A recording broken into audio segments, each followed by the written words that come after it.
Hello everyone, welcome to my channel. हमने 10 chapter में देखा था यूनो जोहान और बाग के साथ लियो के बैकयार्ड में फोटोशूट कर रहे होते हैं। यूनो क्लोथ चेंज करने के लिए लियो के घर के अंदर जाता है और वहां पर एक पेंटिंग को देखकर अपने पास्ट के बारे में याद करने लगता है। अब आगे हमें यूनो को सोते हुए दिखाया जाता है और उसकी आंखों में से आंसू निकल रहे होते हैं। यूनो अपनी आईज ओपन कर अपने आसपास रूम को देखते हुए कहता है, यह मेरा रूम नहीं है, यह यूंग का भी रूम नहीं है और ना ही यह मिस हान का रूम है। ओह, मैं तो मिस्टर लियू के घर पर फ्यूचर फिल्म की शूटिंग में हेल्प कर रहा था। और तभी ही यूनो कहता है, अनलाइक सोशलट्यूड, आइसोलेशन एक ऐसी कॉमन सेट है जो केवल अदर्स के रिलेशन में ही मौजूद होता है। यह एक ऐसी फीलिंग है जो केवल तब तक ही आपके अंदर रेस होती है जब तक आपको रिजेक्ट न कर दिया जाए या एस्कोल्यूटेड कर दिया जाता है। यह एक ऐसा इमोशन है जिसका एक्सपीरियंस आप केवल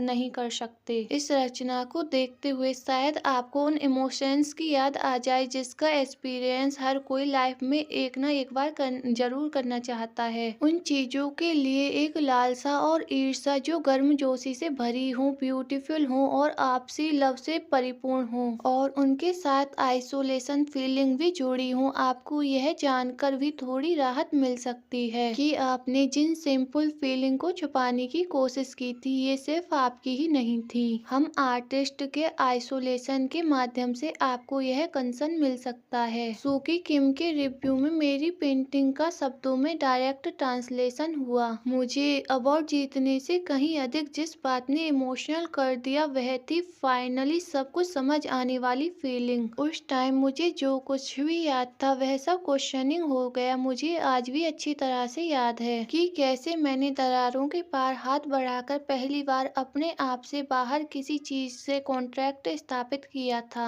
लेकिन वो एक्सीडेंट, मेरी मदर की डेथ और मेरे डैड जो स्वयं उस वर्ल्ड में फोर्स होने पर कंप्लीटली आइसोलेशन में चले गए जहां पर मेरी मॉम का अस्तित्व भी नहीं था। उस दिन के बाद सब कुछ एक झटके में मेरी जानी पहचानी वर्ल्ड को चकनाचूर कर गया। यह सब सोचते हुए यूनो की आंखों से आंसू बह रहे होते हैं। वह अपने आंसुओं को पोंछते हुए कहता है, मुझे लगा था कि मैंने इन 5 सालों में काफी तरक्की कर ली है, लेकिन अब मुझे देखो। यह सब सोचते हुए उसकी नजर अपने क्लोथ पर जाती है तो वह कहता है, हाँ, क्या मेरे कपड़े किसी ने चेंज किए हैं? फिर वह अपनी और लियो की बात को याद करता है क्योंकि यह मेरी पेंटिंग है। यूनो बेड पर बैठते हुए कहता है, मुझे उसके बाद का कुछ भी याद क्यों नहीं है। बेड के पास ही स्लीपर रखी होती हैं तो यूनो उन स्लीपर को पहनकर रूम से बाहर आता है तो सामने की बॉल को देखते हुए कहता है, यहाँ से मेरी पेंटिंग गायब हो गई है। तभी उसकी नजर लियो पर जाती है। वह लिविंग रूम में बैठकर ड्रिंक कर रहा होता है। लियो यूनो को वहां आते हुए देखकर अपने ड्रिंक का गिलास टेबल पर रखते हुए कहता है, आप यहाँ पर क्यों हैं? आपको अभी थोड़ी देर और सोना चाहिए था। यह बोलते हुए वह यूनो के पास आता है। यूनो कहता है, आई एम सॉरी, मुझे सच में भूख नहीं थी, लेकिन फिर भी मैंने खुद को खाने के लिए फोर्स किया। शायद इसीलिए मुझे लगता है कि मेरे पेट में प्रॉब्लम हो गई थी। शायद मैंने कुछ ज्यादा ही पी ली थी। मैं आमतौर पर इतनी ड्रिंक नहीं करता हूँ। मुझे नहीं पता क्या हुआ था, क्या मैं बेहोश हो गया था। लियो गहरी सांस छोड़ते हुए कहता है, आपकी हेल्थ ठीक नहीं है, आपको बहाने बनाने की कोई भी जरूरत नहीं है। मैं आपसे इस बारे में कोई भी सवाल नहीं पूछूंगा। यूनो साइलेंटली उसकी तरफ देख रहा होता है तो लियो कहता है, मैं आपको यह सिर्फ इसलिए बता रहा हूँ क्योंकि आप उस टाइम का कुछ भी याद न रख पाने की वजह से बरीड न होने लगे। फिर लियो अपने लिप्स को टच करते हुए कहता है, लेकिन आप बेहोश नहीं हुए थे, आपको ब्रीथ लेने में प्रॉब्लम हो रही थी, इसलिए मैंने आपको शांत करने में हेल्प की। मैंने तुम्हें थोड़ी देर के लिए सहारा दिया, लेकिन उसके बाद तुम खुद ही बेडरूम में चलकर चले गए। तुमने ऐसा कुछ भी नहीं किया है जिसके लिए तुम्हें एम्बेरस होना पड़े। यूनो कहता है, आपको इतना परेशान करने के लिए सॉरी। लियो कहता है, मुझे पता है कि आप यह नहीं सोचते हैं कि मैं काइंड पर्सन हूँ, लेकिन मैं इतना भी हार्टलेस नहीं हूँ कि मैं सिर्फ किसी को इसलिए वर्डन समझूं क्योंकि वह ठीक फील नहीं कर रहा है। मैंने बाक और जोहान को पहले ही इन्फॉर्म कर दिया है कि तुम सिक हो और ठीक फील नहीं कर रहे हो, तुम्हें रेस्ट की जरूरत है। यूनो कहता है, इसके लिए थैंक्स। लियो कहता है किचन में एग और पॉरेज रखे हैं, थोड़ा सा खा लो और थोड़ी नींद ले लो। यूनो कहता है नहीं अब मैं ठीक हूँ, मुझे चलना चाहिए। लियो कहता है भले ही मुझे तर्क संग रूप से पता है कि हाइपरनेस से किसी की डेथ नहीं होगी, लेकिन किसी पर्सन को इस तरह से दिखाना जैसे वह मरने वाला है, यह बहुत ही हार्टफुल एक्सपीरियंस है। अगर आप मुझे सचमुच परेशान नहीं करना चाहते तो आज नाइट में यहीं रुक जाओ ताकि मुझे तुम्हारे लिए चिंता न करनी पड़े। कीप के लिए मना करना रूडनेस होगा। मैंने डायरेक्टर हान को पहले ही इन्फॉर्म कर दिया है कि आपकी हेल्थ ठीक नहीं है, आप सो रहे हैं। यूनो कहता है इसके लिए थैंक्स मिस्टर लियो। लियो कहता है फिलहाल सिर्फ अपनी देखभाल पर ध्यान दें, अपने माइंड को शांत रखें और किसी भी बात की चिंता ना करें। थोड़ी देर के लिए अपने माइंड को रेस्ट करने दो, ठीक है। यूनो अपने मन में कहता है अभी इस बारे में सोचने का टाइम नहीं है, लेकिन वो बहुत ही समझदार है, उसने मेरे लिए सब कुछ संभाल लिया। और फिर वह पॉरिश को देखते हुए सोचता है क्या उसने यह खुद बनाया है। यह सोचते हुए यूनो उस पॉरिश को खाने लगता है। यूनो को इस तरह से खाते हुए देखकर लियो स्माइल करते हुए कहता है चाहे आप मेंटली या फिजिकली रूप से स्ट्रगल कर रहे हो, जब हालात मुश्किल हो जाए तो आपको अपने नॉर्मल रूटीन का पालन करना ही सबसे अच्छा होता है। अगर आप भूख न लगने के कारण अपना खाना स्किप कर देते हैं तो आप भीतर के बैड थिंकिंग को हावी होने का मौका दे रहे हैं, भले ही यह थोड़ी मात्रा में क्यों ना हो। सामान्य रूप से खाने की कोशिश करें, इसी तरह से हम उसे दिखाते हैं कि हमने हार नहीं मानी है, हमारे लिए यही मायने रखता है। लियो की बात पर यूनो अपना सर हाँ में हिलाता है तो यह देखकर लियो स्माइल करता है और वहाँ से उठकर जाने लगता है। लियो को वहाँ से जाते हुए देखकर यूनो अपनी स्पून को टेबल पर रखता है और लियो से कहता है तुम कहाँ जा रही हो।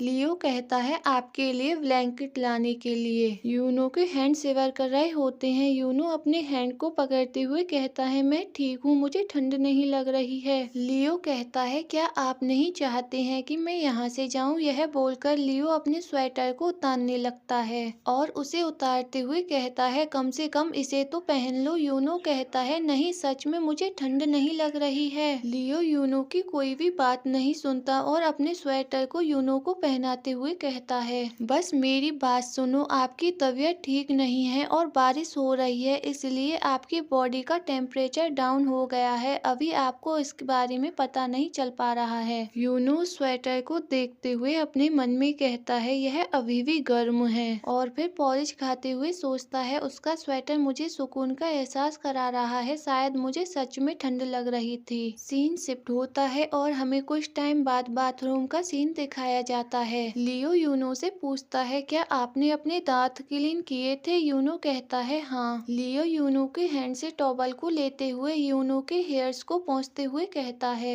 आपके बालों की लट अभी भी गीली है। यूनो सोचता है वह बहुत ही जेंटल बिहेवियर कर रहा है, फिर भी मुझे लगता है कि किसी ऐसे पर्सन के प्रति इंडिफरेंट रहना मुश्किल है जो आपके सामने ही लगभग बेहोश हो गया हो। यह सब सोचते हुए ही यूनो रूम का डोर क्लोज कर देता है तो लियो यह देखकर कहता है आज नाइट में तुम इसी रूम में सो जाओ, मैं दूसरे रूम में जाकर सो जाऊंगा। लियो के बात सुनकर यूनो सरप्राइजिंगली टर्न होते हुए कहता है हूँ। यूनो को इस तरह से करते हुए देखकर लियो स्माइल करते हुए कहता है जब आपकी हेल्थ ठीक नहीं होती है तो आप बिल्कुल अलग पर्सन की तरह बन जाते हैं। फिर लियो यूनो के क्लोज आकर कहता है क्या आप चाहते हैं कि मैं यहीं रहूं? क्या मुझे तुम्हारे साथ बेड पर जाना चाहिए। यूनो लियो से कुछ भी नहीं कहता, बस साइलेंटली उसकी तरफ देखता रहता है। लियो यूनो के क्यूट रिएक्शन को देखकर हंसते हुए कहता है जब तक तुम सो नहीं जाती मैं तब तक यहीं पर सोफे पर बैठा रहूंगा, इसलिए तुम भी सो जाओ। यूनो बेड की तरफ जाने लगता है तो लियो कहता है अगर आपको स्वेटर पहनकर अनकंफर्टेबल फील हो रहा हो तो आप स्वेटर को उतार सकते हैं। यूनो अपने सर को शेक करते हुए मना कर देता है। यूनो बेड पर आकर लेट जाता है तो लियो उसे ब्लैंकेट से ढकते हुए कहता है अपनी आईज क्लोज कर लो। यूनो अपनी आईज क्लोज कर लेता है तो लियो उसे देखते हुए कहता है गुड नाइट। यह बोलकर लियो यूनो के पास से जाकर सोफे पर बैठ जाता है। लियो के वहां से जाने के बाद यूनो अपने मन में कहता है एक सॉफ्ट ब्लैंकेट और विंडो पर बारिश की बूंदों की आवाज और कोई मेरे साथ रहकर मेरी देखभाल कर रहा हो, मुझे अब इस टाइम पीस फील होना चाहिए। लेकिन इसकी बजाय मेरे विचार एक टूटे हुए बांध से पानी की तरह उमड़ रहे हैं। मेरी पेंटिंग यहाँ तक कैसे पहुँच गई? मुझे तो बताया गया था कि इसे सूकी किम ने खरीदा है। अगर लियो इसे बाद में सेल कर दे तो मुझे इस बात पर कोई भी आश्चर्य नहीं होगा, लेकिन असल बात तो यह है कि वह अब भी यहाँ मौजूद है। मिस्टर लियो, क्या आपको मेरी पेंटिंग पसंद आई? आखिरकार मैं क्या सुनने की उम्मीद कर रहा हूँ? यह सुनकर कि उसे मेरी पेंटिंग पसंद आई, मेरा पेन कम नहीं हो जाएगा। यह सब सोचते हुए यूनो की आंखों से आंसू बह रहे होते हैं। लियो उसे इस तरह से क्राई करते हुए देखकर उसके पास जाता है और उसके फेस पर अपना हैंड रखते हुए कहता है, क्या आप चाहते हैं कि मैं आपकी यह सब भूलने में हेल्प करूं? मैं ऐसा कर सकता हूं कि तुम किसी भी चीज के बारे में सोच ना सको, ताकि आपके लिए फिर कुछ भी मायने ना रखे। मैं आपके लिए ऐसा कर सकता हूं। यह सब बोलते हुए वह यूनो की नेक में किस करता है। गाइस, हमारा यह चैप्टर यहीं पर लास्ट होता है। आई होप आप लोगों को पसंद आया होगा। अगर वीडियो पसंद आई हो तो प्लीज लाइक, कमेंट और शेयर करें।